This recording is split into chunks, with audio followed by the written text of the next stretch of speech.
2024 को लेकर कर्नाटक से विपक्षी दलों ने ताल ठोका है, लेकिन विपक्षी दलों की ये एकता जितनी ऊपर से मजबूत दिख रही है, अंदर से ये एकता उतनी ही खोखली दिख रही है।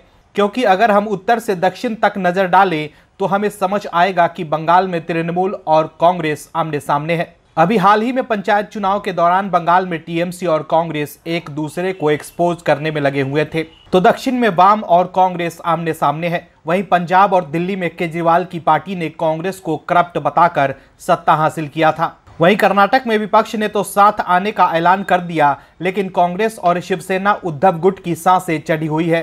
क्योंकि महाराष्ट्र में जो विपक्षी एकता का मॉडल तैयार हुआ था, उसमें बीजेपी की राजनीतिक रणनीति ने ऐसी सेंधमारी की कि पूरी एकता अनेकता में बदल गई। पहले शिवसेना और अब एनसीपी की गुटबाजी और अब सीनियर पवार और जूनियर पवार की मैराथन मुलाकात ने महाराष्ट्र की तस्वीर बदल रही है।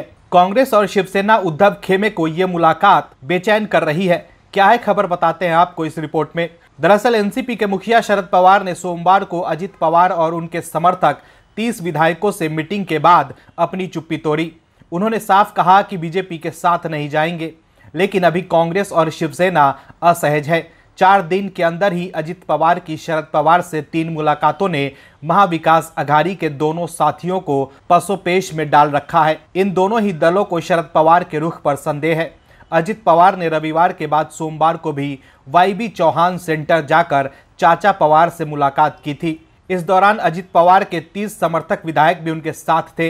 कांग्रेस और शिवसेना की चिंताओं की एक वजह यह भी है कि सोमवार को ही विपक्षी नेताओं का बेंगलुरु में जुटान शुरू हुआ था, लेकिन शरद पवार पहले दिन मुंबई में ही रुके रहे। सीनियर पवार के विपक्षी मीटिंग में ना जाकर अजित पवार से मुलाकात के लिए रुकने को लेकर संदेह हो रहा है। यही नहीं, शरद पवार गुट के विधायक भी विधानसभा में सोमवार को तब पहुंचे जब विपक्ष का धरना समाप्त हो गया। इससे शरद पवार के रुख को लेकर संदेह पैदा हो रहा है। इसको लेकर कांग्रेस के विधायक यशोमती ठाकुर ने कहा कि मेरी निजी राय है कि शरद पवार की भतीजे अजित पवार से मुलाकात को किसी ने भी पसंद नहीं किया होगा। कांग्रेस की विधायक ने कहा कि महाराष्ट्र को शरद पवार से उम्मीद है और हमें भरोसा है कि वो लोकतंत्र के समर्थन में खड़े होंगे। वहीं एमवीए के किसी अन्य नेता ने तो इस मुलाकात पर खुलकर कुछ नहीं कहा, लेकिन कुछ नेताओं ने यह जरूर कहा कि शरद पवार को अजित पवार और उनके समर्थकों से मुलाकात से ही इनकार कर देना चाहिए था। वहीं शिवसेना उद्धव गुट के सांसद संजय राउत ने भी इस मामले में शरद पवार को एक तरह से नसीहत दी। संजय राउत ने कहा कि यदि मैं शरद पवार की जगह होता तो अजित पवार को बाहर का रास्ता दिखा देता। बता दें कि अजित पवार और प्रफुल्ल पटेल की करीब 45 मिनट तक शरद पवार से बात हुई थी। तो देखा अपने चाचा और भतीजे की मुलाकात से कांग्रेस और उद्धव गुट की नींद कैसे उड़ गई है।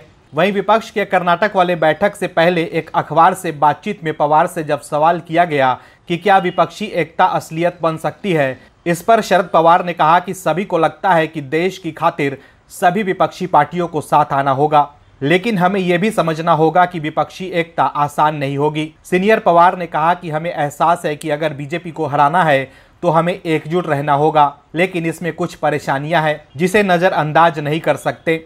दरअसल पवार ने यह बताने की कोशिश की कि कैसे अलग अलग राज्यों में विपक्षी दल आपस में ही लड़ रहे हैं।